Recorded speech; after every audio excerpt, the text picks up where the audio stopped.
로마서 4장. 그러면 육신상으로 우리의 조상인 아브라함이 무엇을 얻었다고 우리가 말할 수 있겠습니까?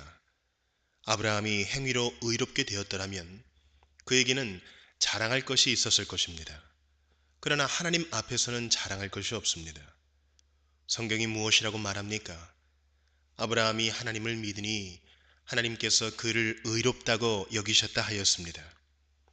이 일을 하는 사람에게는 품삯을 은혜로 주는 것으로 치지 않고 당연한 보수로 주는 것으로 생각합니다.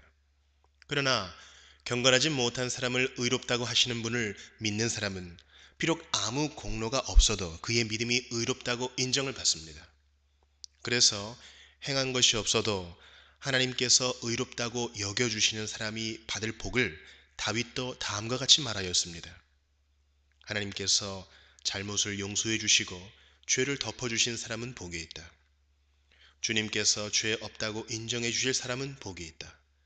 그러면 이러한 복은 할례를 받은 사람에게만 내리는 것입니까? 그렇지 않으면 할례를 받지 않은 사람에게도 내리는 것입니까?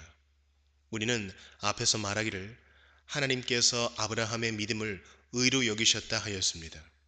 그러면 어떻게 아브라함이 그러한 인정을 받았습니까? 그가 할례를 받은 후에 그렇게 되었습니까? 그렇지 않으면 할례를 받기 전에 그렇게 되었습니까? 그것은 할례를 받은 후에 된 일이 아니라 할례를 받기 전에 된 일입니다. 아브라함이 할례라는 표를 받았는데 그것은 그가 할례를 받지 않은 상태에서 이미 얻은 믿음의 의를 확증하는 것이었습니다. 그래서 그는 할례를 받지 않고도 믿는 모든 사람의 조상이 되었으니 이것은 할례를 받지 않은 사람들도 의롭다는 인정을 받게 하려는 것이었습니다. 또 그는 할례를 받은 사람의 조상이 되기도 하였습니다. 다시 말하면 할례만을 받은 것이 아니라 또한 우리 조상 아브라함이 할례를 받지 않은 상태에서 걸어간 믿음의 발자취를 따라가는 사람들의 조상이 되었습니다.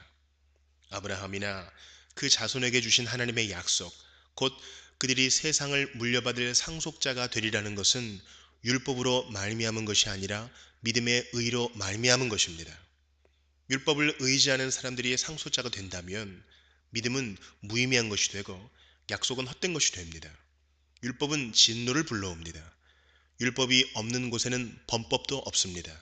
이런 까닭에 이 약속은 믿음에 근거한 것입니다.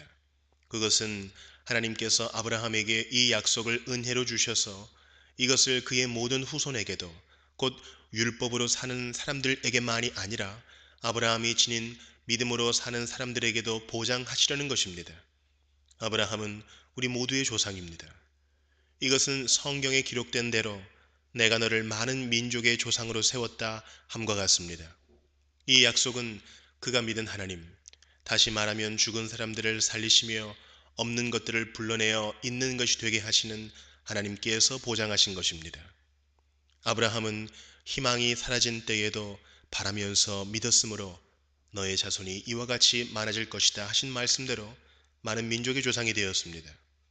그의 나이가 100세가 되어서 자기 몸이 이미 죽은 것이나 다름없고 또한 사라의 태도 죽은 것이나 다름없는 줄 알면서도 그는 믿음이 약해지지 않았습니다. 그는 하나님의 약속을 믿고 의심하지 않았습니다. 오히려 그는 믿음이 굳세어져서 하나님께 영광을 돌렸습니다. 그는 하나님께서 스스로 약속하신 바를 능히 이루실 것이라고 확신하였습니다. 그래서 하나님께서는 이것을 보시고 그를 의롭다고 여겨주셨습니다. 그가 의롭다는 인정을 받았다 하는 말은 아브라함만을 위하여 기록된 것이 아니라 하나님께서 의롭다고 여겨주실 곧 우리 주 예수를 죽은 사람들 가운데에서 살리신 분을 믿는 우리까지도 위한 것입니다. 예수는 우리의 범죄 때문에 죽임을 당하셨고 우리를 의롭게 하시려고 살아나셨습니다.